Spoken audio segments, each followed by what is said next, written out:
I founded Oceangate in 2009 with the goal of expanding awareness of the ocean through manned submersible activity.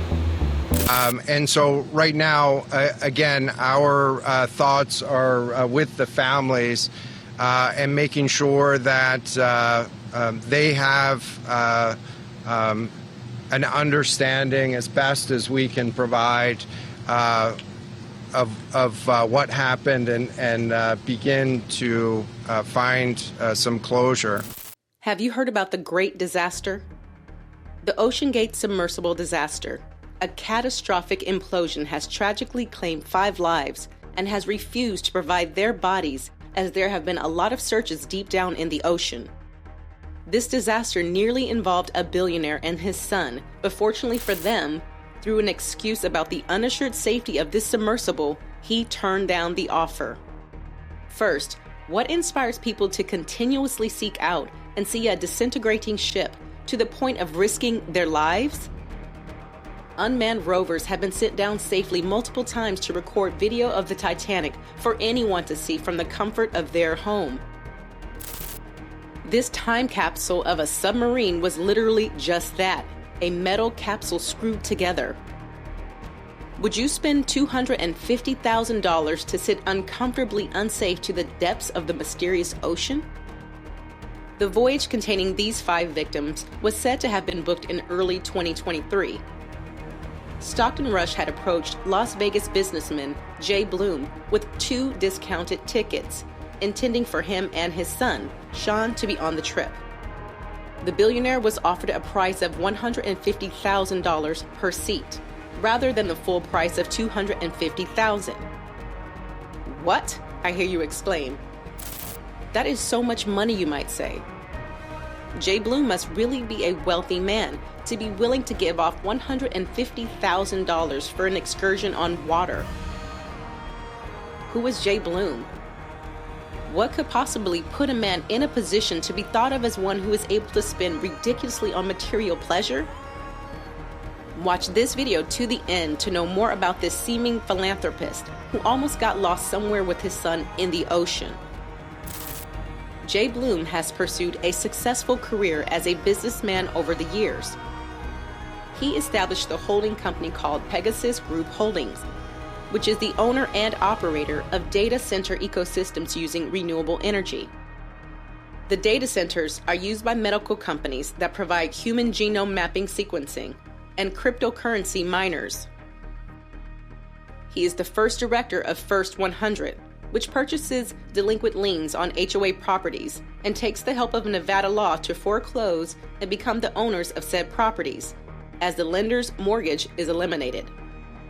There are more facts to point out how stupendously wealthy Jay is. This also reveals that Jay Bloom must be a very occupied man, as he has a lot of engagement in businesses and politics.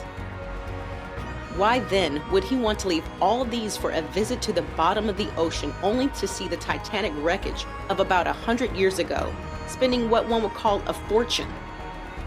Well, it is important that one goes on vacation to ease the brain of stress that comes from work, but that can be done on a budget that is quite believable. It is a greater disaster to know that these 5 victims gave such an expensive amount of money to see the Titanic wreckage to only get involved in a parallel wreckage. Communication with Titan failed 1 hour and 45 minutes into its dive, and authorities were given notice when it failed to resurface at the expected time later that day. After a hunt lasting nearly 80 hours, a remotely operated underwater vehicle discovered a debris field containing parts of Titan, about 500 meters from the bow of the Titanic.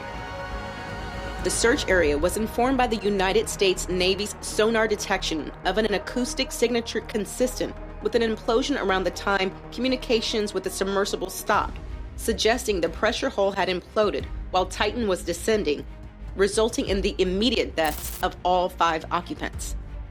Titan had up to 96 hours of breathable air supply for its 5 passengers when it set out, which would have expired on the morning of June 22, 2023, if the submersible had remained intact. What an unfortunate event to take place.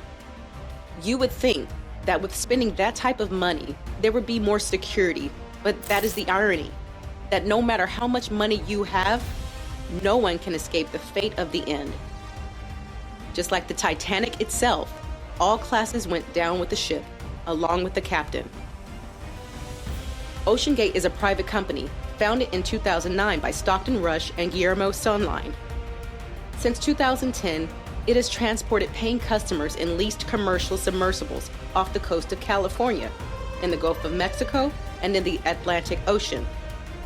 The company is based in Everett, Washington, U.S. Rush realized that visiting shipwreck sites was a way to get media attention, and in 2016, the company hauled customers to a shipwreck for the first time using their submersible Cyclops 1 to visit the Andrea Doria wreck site. In 2019, Rush told Smithsonian Magazine, "There's only one wreck that everyone knows. If you ask people to name something underwater, it's going to be sharks, whales, Titanic." Apparently, now the Oceangate submersible wreck has been added to the list of things underwater. Although Bloom had rejected the offer of diving in the Titanic submersible together with his son and probably 3 others but Stockton Rush, CEO of Oceangate had persuaded him and assured him of his safety, and had also discounted the amount to pay from $250,000 to $150,000. But Jay Bloom somehow remained unconvinced and chose to fly in a helicopter. One would wonder why he chose to still fly a helicopter after so much persuasion and assurance from Rush. Could it be that he had perceived that he was going to experience havoc if he obliged to go in the Titanic submersible?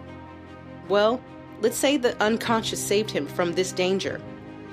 Sometimes when you ask yourself why you've made a certain choice, you realize you don't actually know. To what extent are we ruled by the things we aren't conscious of? Why did you buy your car? Why did you fall in love with your partner? When we start to examine the basis of our life choices, whether they are important or fairly simple ones, we might come to the realization that we don't have much of a clue. We might even wonder whether we really know our own mind and what goes on in it outside of our conscious awareness. Luckily, psychological science gives us important and perhaps surprising insights. One of the most important findings comes from psychologist Benjamin Libet in the 1980s.